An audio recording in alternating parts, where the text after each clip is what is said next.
Parker, given this peek into the future you've just shared, what specific actionable career development advice would you have for students as they position themselves to be successful as we move forward toward that future? To the students out there, I don't think everyone has to be an expert in AI, but you need to understand what it is. Don't make it this dark art that you don't know anything about and you've heard about.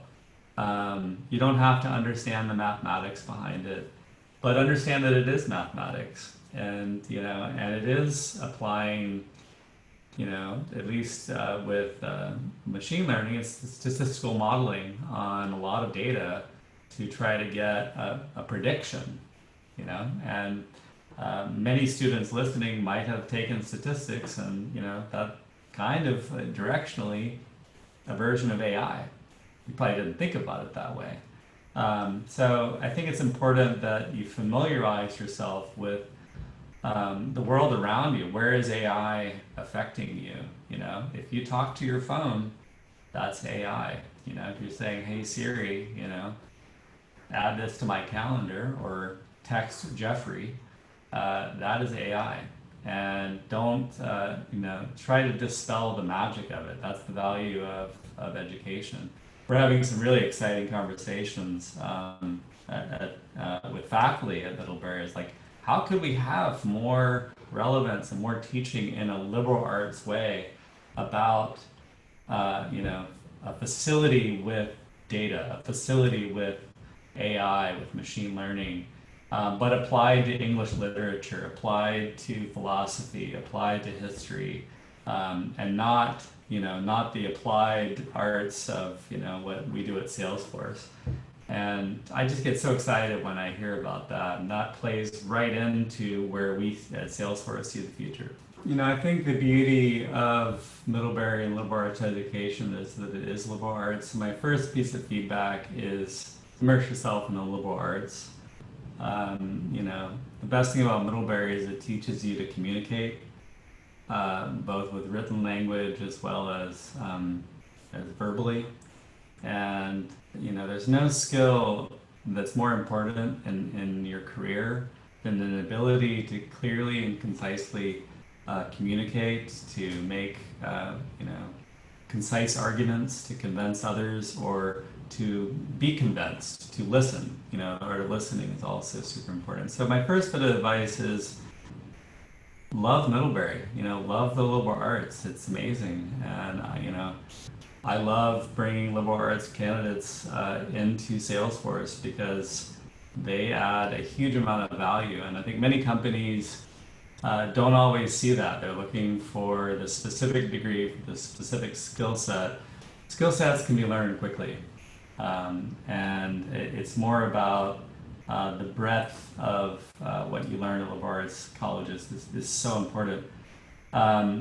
With that, and this is, I don't know how you learn this or a skill that you acquire, but I think empathy is a huge asset. It's very important. Being able to understand others, being able to empathize with their situation, to take yourself out of your own role and your own perspective and try to take Jeffrey's perspective and what is his worldview, is his perspective. That's also will help you in a huge way. We do a lot of teaching of that, actually, and it's a skill that's not easy to develop, but it's highly prized, and I think it may not be the first thing you need in your first job that's going to get you that first job, but it will be something that makes you, I think, a lot more successful long term. Is there anything else you'd like to share with the students? I speak often to interns that come to Salesforce in the summertime, some of whom are Middlebury graduates, and we love to have them in the program. And they're asking me for advice, just as Jeffrey, you're asking, what's your advice for the students? One of the things that I've always said that has helped me is follow great people, not necessarily great ideas or great products. When before we started Salesforce, I met our first chief technical officer, a guy named Dave Molinoff, one of my co-founders. And I thought, this guy is brilliant, amazing, like way smarter than I am at technology, incredible. And I thought, I'm gonna hitch my ride to him, and good things will happen, I thought. And then I met Mark Benioff, and I thought, wow, you know, this guy is amazing. And that was when he pitched us on the idea of like, hey, I want to start a company, and we want to do enterprise Salesforce automation as easy as buying a book on Amazon.com.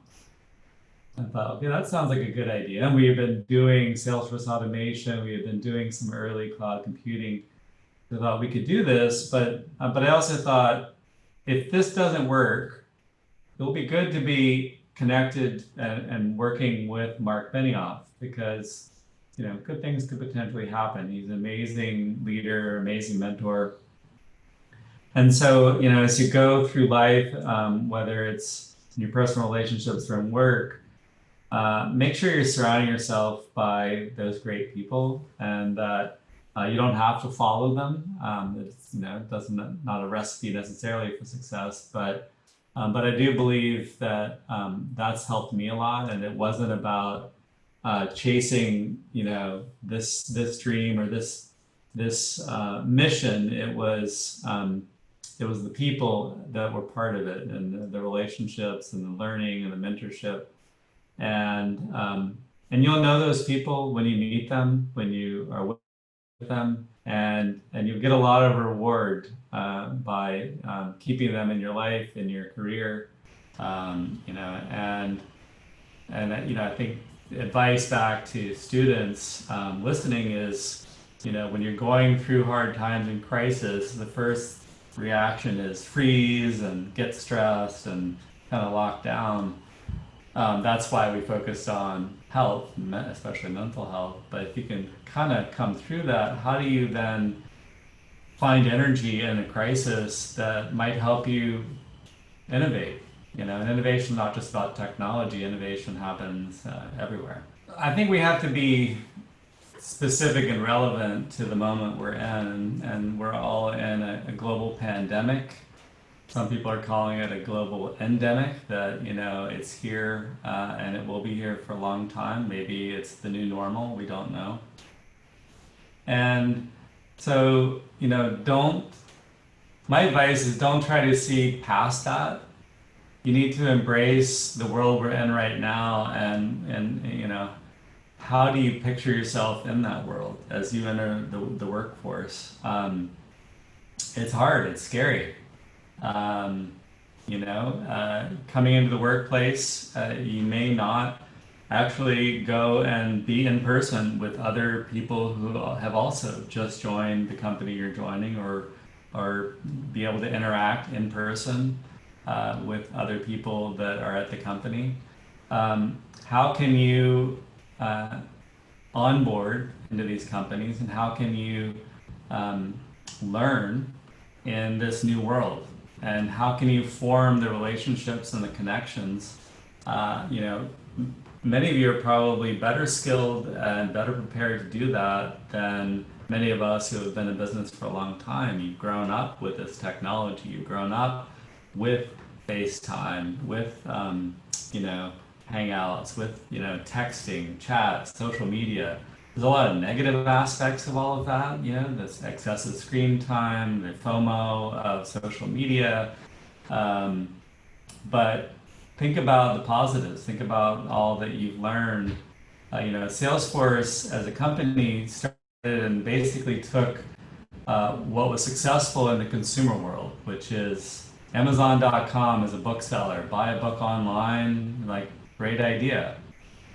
We had enterprise software. Don't buy enterprise software physically, buy it online. So we took a consumer idea and brought it into the enterprise world. So don't forget the things that you may know, or the skills you might have that you don't realize can help you. And they may be skills and things you've learned just in interacting with your friends and connecting with your family. How can that help you in this new COVID world where we're all working remotely? What's going to challenge you? What's going to be hard for you if you're used to being in person, if you really prefer that, and how are you going to overcome that? And look at it as an opportunity. It's hard enough and scary enough, and I know I was there, to graduate from a liberal arts institution and enter the workplace.